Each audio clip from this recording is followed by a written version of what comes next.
Aasta alguses on jälle see hetk kätte jõudnud, kui saab kaasa elada Eesti meestele Dakari rallil ja tegime seda ju eelmisel aastal telehommikus, võtsime ühendust Urvo Männamaa ja Risto Lepikuga, aga teeme seda siis ka sel aastal, aga enne kui me seda teeme, siis meil on hea meel tervitada stuudios ka Raiko Ausmees. Tere hommikust, Raiko! Tere hommikust! Ja nii kaua, kui siis Urvo meiega levisse tuleb, siis mis see seis praegu on, kuidas Urval ja Raikol läheb?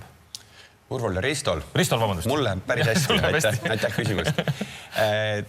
Tuleb tunnistada, et mina nii-öelda ütleks, et isegi üle ootuste, sellepärast, et ütleme, ralli on poole peal küll mitte katsete numbrite mõistes, aga ütleme kilometraaži mõistes ja praegu on üldseisus poisid 12. kohal. Aga mis see ralli, kus mitte midagi pole selge enne, kui asi on läbi saanud?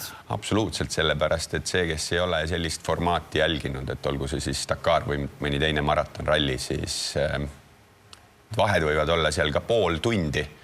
Viimasel katsel võib mis iganes juhtuda, et ikka päris lõpus otsustatakse. See on tõesti see iga päev nii pikad osa, mis on vaja ära sõita, et kust nad seda kütust saavad? Vaat see on hea küsimus. Vahepeal on siuksed kohad, mida nimetatakse neutralisatsioonitsoonideks, kus stopper pannakse korra kinni ja pannakse kütust paaki juurde, sellepärast, et Urvo stardib tavaliselt mingisuguse 400 liitrit paagis ja see saab otsa nende katsete peale, sest et näiteks ka esimesel maratonkatsel nad sõitsid esimesel päeval siis ära mingisugune üle 600 kilomeetri. Siuksele mootorispordi sõbrale, et mingit võrdlust teha, siis põhimõtteliselt sõideti päevaga ära 2 Monte Carlo rallidistantsi. See keskmine kiirus üldse on?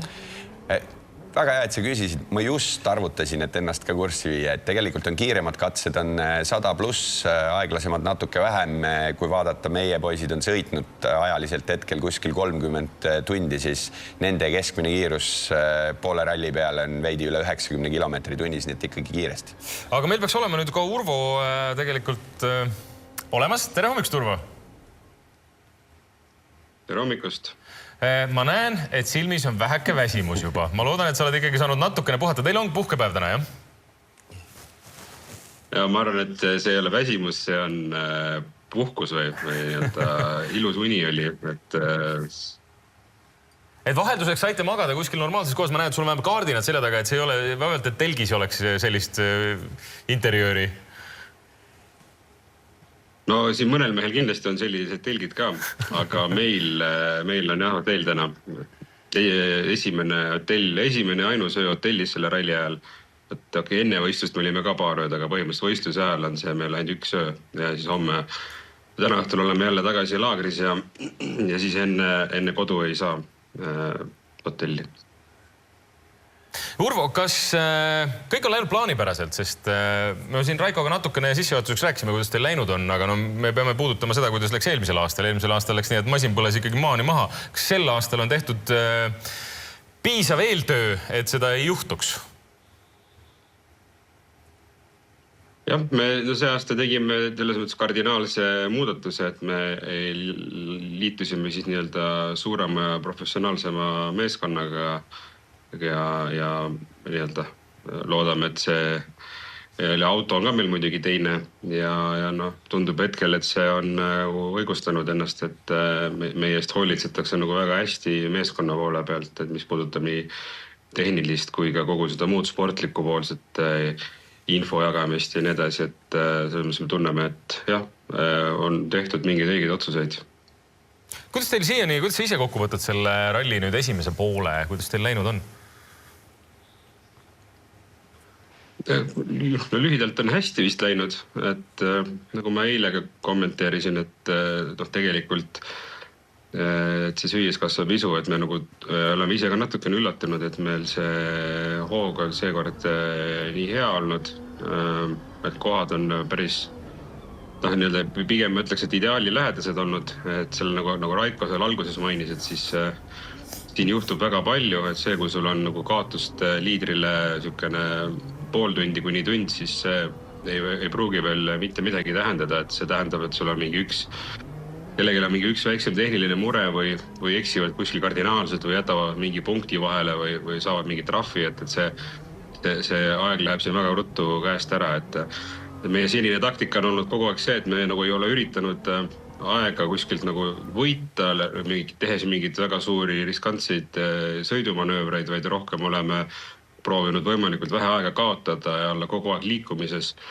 Et see meil senimaani õnnestus, et eile meil oli selline suurem tagasilöök seal navigeerimisel, et siis me kaotasime mingi pool tundi kokku, et aga see, nagu ma ütlesin, on tegelikult alles poole peal ja loodame, et see sama seni valitud taktika töötab edasi ka.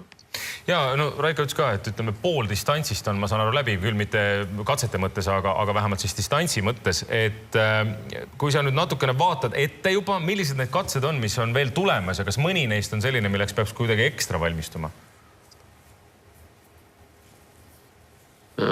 Praegune nagu prognoos näitab, et järgmised nagu paar päeva võiks olla sellised pigem kiiremad ja sellised nagu ehk vähem kivisemad katsed, kui siiamaani on olnud.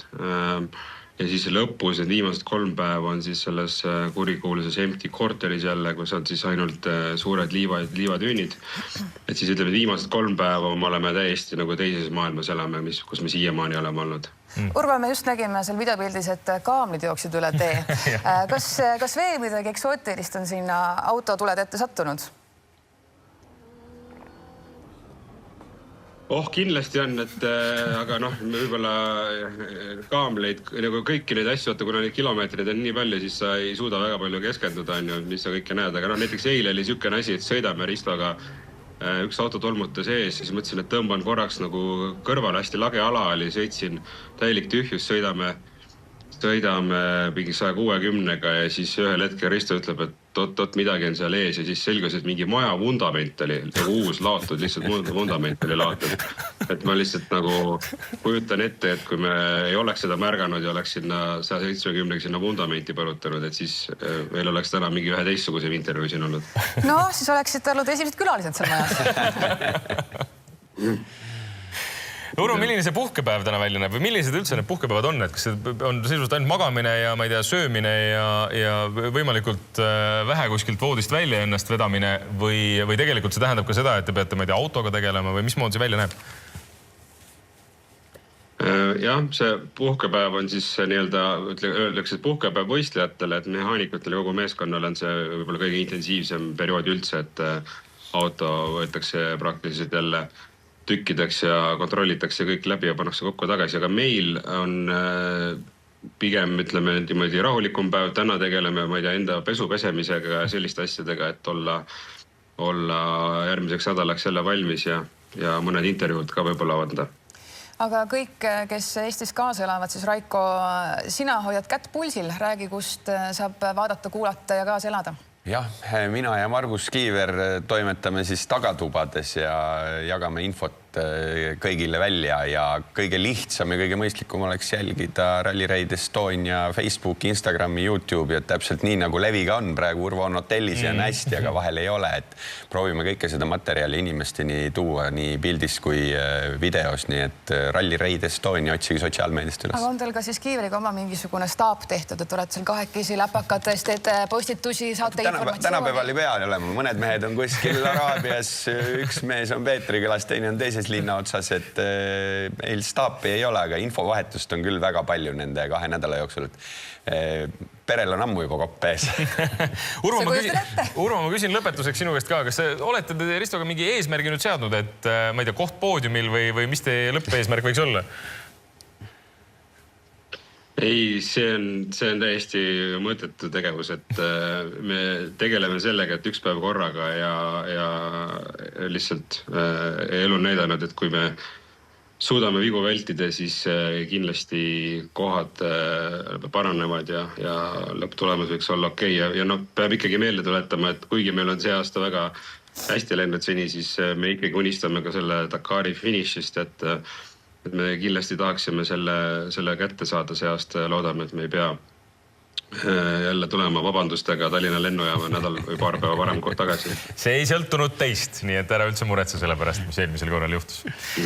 Urvo, aitäh sulle, tervita Ristot ka. Aitäh. Ja Raiko, aitäh sulle samuti. Ja palun. Stuudiosse tulemast. Millal see päev peaks olema, kui see finiš on?